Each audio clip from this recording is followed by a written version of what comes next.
Você é a forma como a possibilidade de ser te permite ser. Se você é humano, você pensa de acordo com as suas possibilidades. Você é de acordo com as suas possibilidades. Agora, se você nasce como um cavalo, você não vai pensar como um humano num corpo de cavalo. Você vai pensar como um cavalo. Se você nascer no corpo de uma galinha, você não vai ser um humano aprisionado no corpo de uma galinha, pensando como um humano e agindo como uma galinha. Você vai não só agir conforme as possibilidades de uma galinha, como pensar como a possibilidade de uma galinha. A estrutura do pensamento é limitada e o pensamento é limitado à estrutura do pensamento. Portanto, para pensar a gente precisa de memória articulada com ideias, com conceitos, com imagens, com um modelo mental criado. O pensamento só é possível por causa dessa estrutura. Então, se você nasce com outra estrutura, obviamente você não vai ter as mesmas ideias dentro de outra estrutura, porque as ideias não existem por si só. As ideias existem dentro de um mecanismo de informação codificado dentro de um aparato físico. Por exemplo, a memória de um computador. Você tira uma foto digital e essa foto você a revê e compreende o cenário e o tempo em que foi tirado, e às vezes você até se materializa mentalmente dentro daquele cenário. Mas se você pensar bem, tudo que você vê é um aglomerado de pixels de cores diferentes que interagem com o nosso processo visual, e a imagem é construída não na tela, mas na nossa mente. A gente compreende os elementos da imagem, mas a informação está codificada de acordo com a informação do mundo real. Então, por exemplo, um cenário colorido que tem uma haste preta.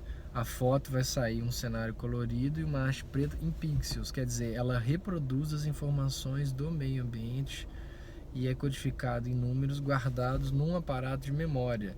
Então, se a foto precisa de 30 megas, seu dispositivo só é capaz de armazenar 150K, significa que você não vai armazenar essa imagem. A memória depende de um aparato mecânico, material, para poder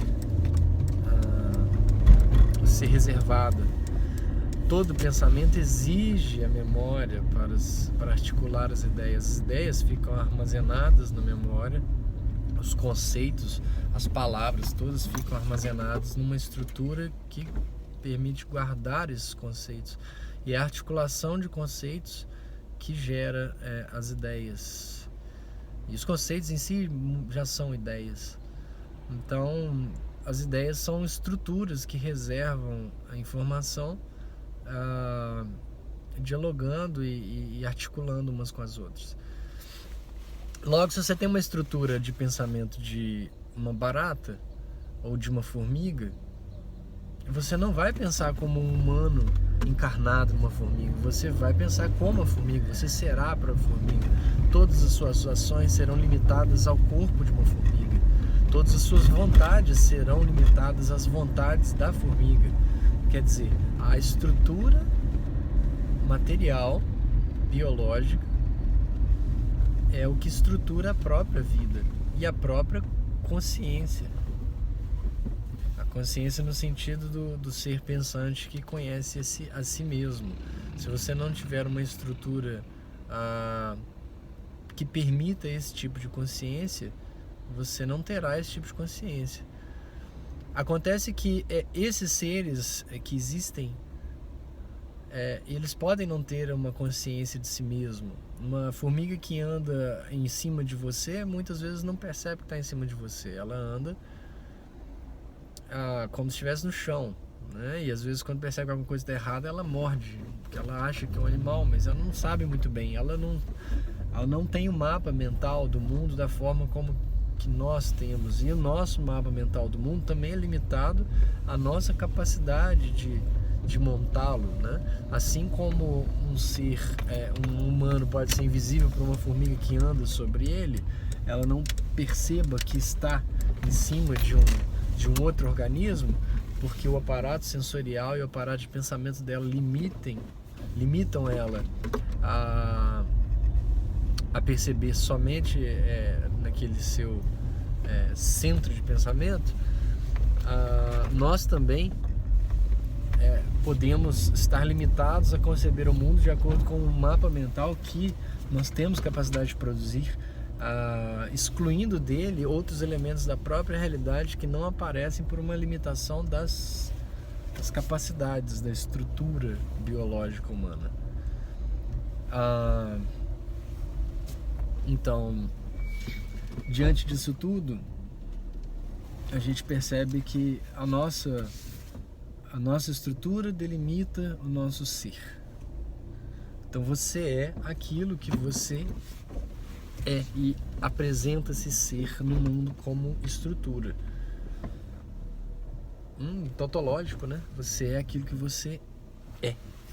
Ou seja, se você é uma galinha, você é uma galinha. Se você é uma barata, você é uma barata. Se você é um ser humano inteligente, você é um ser humano inteligente. Se você é um ser humano sem inteligência, você será um ser humano sem inteligência. Acontece que o ser humano carrega em si a potencialidade do desenvolvimento da inteligência, uns mais, outros menos, e essa potencialidade ela só se desenvolve na medida que existe um suporte para ela, um apoio para ela, um adubo para que ela floresça. Então, o pensamento só se desenvolve uma vez que existe uma estrutura também que não é material, mas ela é mais do que material, ela é intangível, é a cultura, dentro da qual você desenvolve uma linguagem e a linguagem te permite articular. Você ganha funções de articulação de conceitos e imagens do mapa mental que você já desenha instintivamente. Quando a gente enxerga desde criança, a gente já enxerga o mundo. Enxergar, o que é o ato de enxergar, se você pensar bem? Você recebe fótons de um mundo exterior. Fótons no espectro visível. Aqueles que estão fora do espectro visível você ignora. O que são os fótons, né? É um pacotinho de luz. Como que esse fóton é emitido? Pela oscilação de um campo eletromagnético. Quer dizer, um campo elétrico, quando oscila, ele gera no espaço uma deformação oscilante do campo elétrico, e a variação do campo elétrico gera um campo magnético. Isso se traduz numa onda eletromagnética que se propaga. Essa onda eletromagnética, quando chega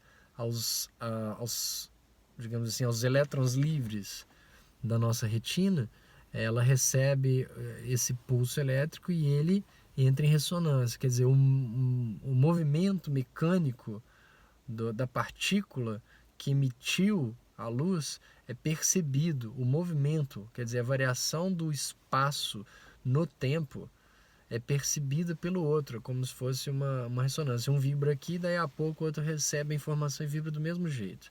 Essa informação é a captação do fóton na nossa retina. Essa informação é levada ao cérebro em forma de algum pulso elétrico. E é dentro do cérebro que a imagem é formada, mas ela não é formada tal como ela é do lado de fora. Ela é formada dentro da mente, a partir de um estímulo externo. Nós não temos acesso direto ao mundo exterior. A gente só tem acesso ao mapa mental que a gente desenha a partir das informações que os nossos sensores captam. Ou seja, se os nossos sensores e nossa capacidade de mapear é limitada ao que a gente vê, pode ter muito mais coisa as quais a gente não tem a capacidade, a estrutura necessária para captar e perceber.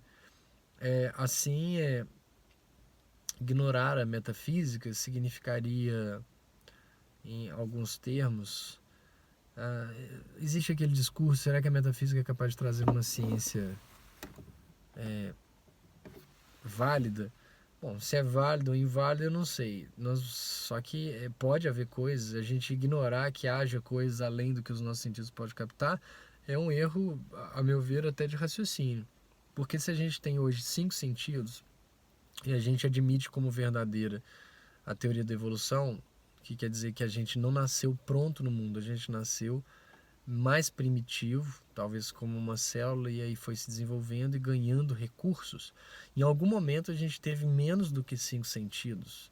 Ou seja, imagina um mundo em que as pessoas não tinham os olhos ainda para captar a luz, a gente só percebia o movimento mecânico do ar, pelo som ou pelo tato, o que quer que seja. Era um sentido a menos. Para aqueles animais que não tinham a visão era um sentido inacessível, quer dizer, era até impensável. Então, limitar aos sentidos que eram que a gente detinha naquele momento era como se ignorasse tudo que a visão poderia trazer depois. E muitas vezes há coisas que você só consegue perceber pela visão. Né? Você pode perceber o calor do sol, você pode perceber o som do vento, mas você não é capaz de perceber o brilho do sol. Né? Entre outras coisas que você não consegue nem perceber por sentido nenhum, apenas com a visão. Por exemplo, as estrelas. Você não é capaz de perceber as estrelas com o tato nem com a audição, mas elas estão lá. Quer dizer, ignorar que possa haver coisas as quais o sentido não capta é como sendo cego e ignorar a existência das estrelas simplesmente porque você não as enxerga. Uma analogia.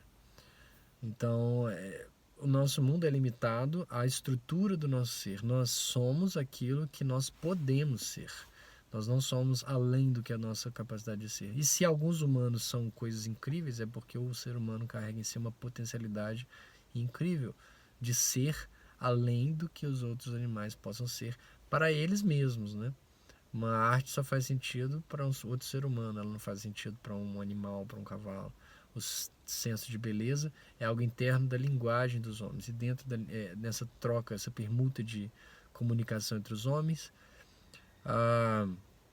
existe um verdadeiro universo mapeado mentalmente, nas quais há um fluxo de informação e às vezes esse próprio fluxo de informação ele por si basta para desenvolver uma função que a gente não tem consciência dela. Assim como eu costumo usar a analogia, se você fosse um neurônio, talvez o neurônio não tenha, talvez não, certamente o neurônio não tem cérebro. O neurônio não tem a capacidade de pensamento de um cérebro, porque ele é apenas uma das células que formam o cérebro. O cérebro é capaz de conceber o neurônio, mas o neurônio em si ele não é capaz de conceber o cérebro. Então, você sendo neurônio não perceberia que você faz parte de um cérebro. Você faria suas funções e dentro dessas funções você nunca teria a capacidade nem de conceber o porquê que você as faz, o motivo pelo qual você pratica as suas atividades. Mas o fato é que desempenhando suas atividades, mesmo sem ter a consciência, você está trabalhando para que haja uma consciência no cérebro. Então pensa bem, você não precisa de ter a consciência para desempenhar a sua função. Você só precisa desempenhar a sua função. E acreditar e talvez conceber a possibilidade de que você faça parte de algo. Que esse algo para o qual você é importante, mas ao mesmo tempo você não tem consciência dele. Então, somos como formigas num corpo de um estranho, ou talvez um cérebro que constitui um neurônio que constitui um cérebro. Então, no final das contas, o ser humano não sabe muitas coisas além do modelo mental que ele mapeou. Então, nós estamos limitados a conceber o mundo tal qual nossa estrutura nos permite, e nós não podemos ser rudes ou, melhor dizendo, arrogantes, a ponto de imaginar que tudo que a gente tem capacidade de modelar mentalmente é o universo que nos cerca, e não perceber que ele é uma parte muito limitada de um universo muito mais amplo e que a gente não vai perceber nunca, simplesmente porque a gente não tem a estrutura necessária para essa percepção.